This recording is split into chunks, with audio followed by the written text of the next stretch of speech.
a race apart, and it appears that some of them would like to be.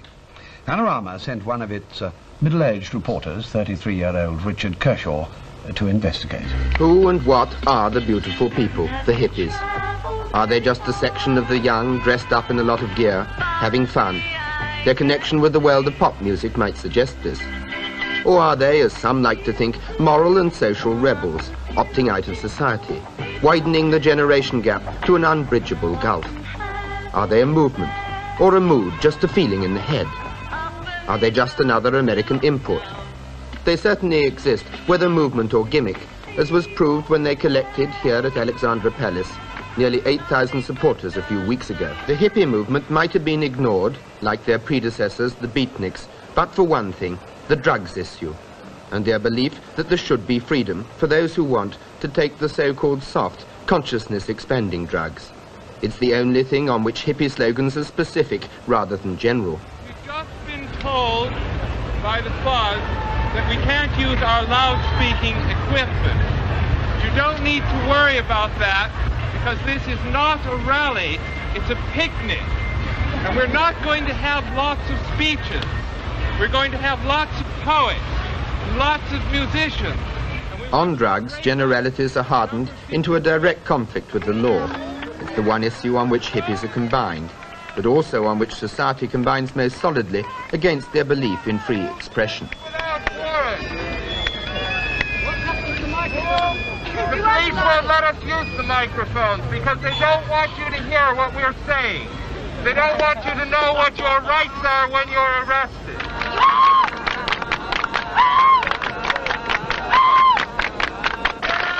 Other ideas are vaguer, less articulate.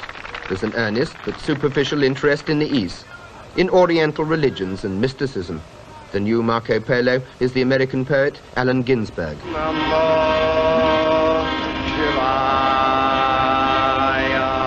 This may be the first generation for whom the search for romance actually does lead towards Shangri-La. Everyone wants to go to Nepal. Among other things, it grows the best hashish.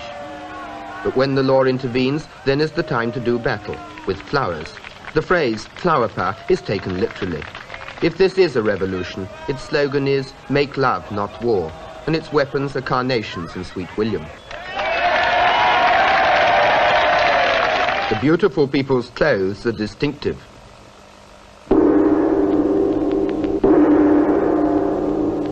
But is their unconventionality only a uniform as conventional as any other? Is their individualism just a subtler form of fashion? Why do you wear the clothes you do? Because I like pretending.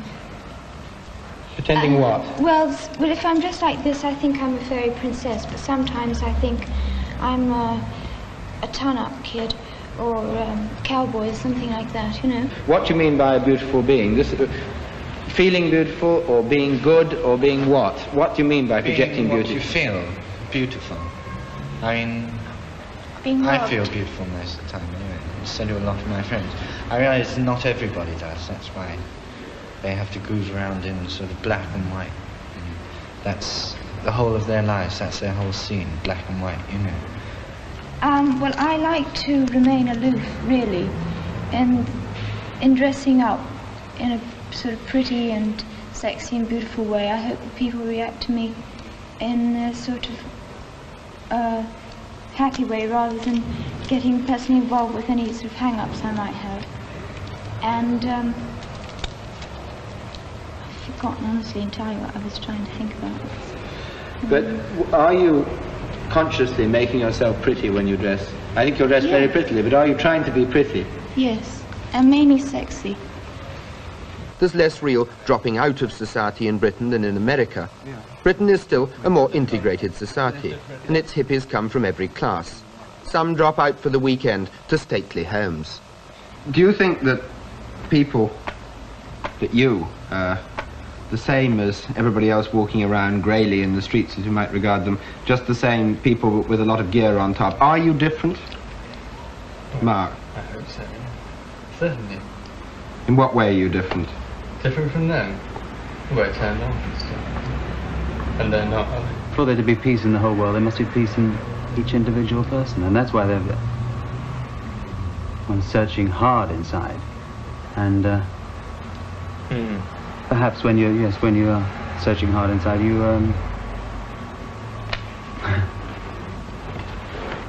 certainly appear different to those who aren't.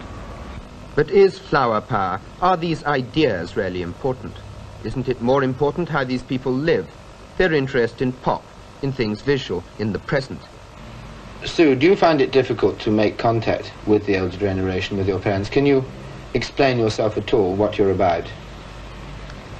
Yes, it's much more difficult actually with your parents. You said the older generation, it's much more difficult with your own parents than with somebody who's not involved with you, because they don't have this fantasy about you that your parents have. They can see you much more clearly. Do you ever try and convert the elder generation? Do you think there's any point in trying to make them see your way? Not really. Why not? Well, because they can only see their way. They can't see our way as well.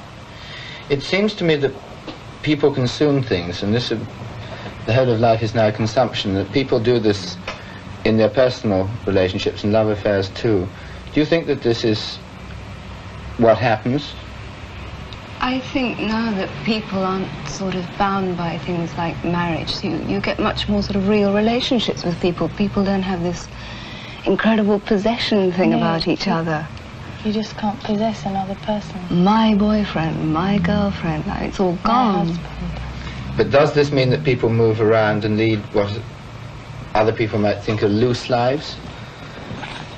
No, I don't think so. Do you? No, not at all.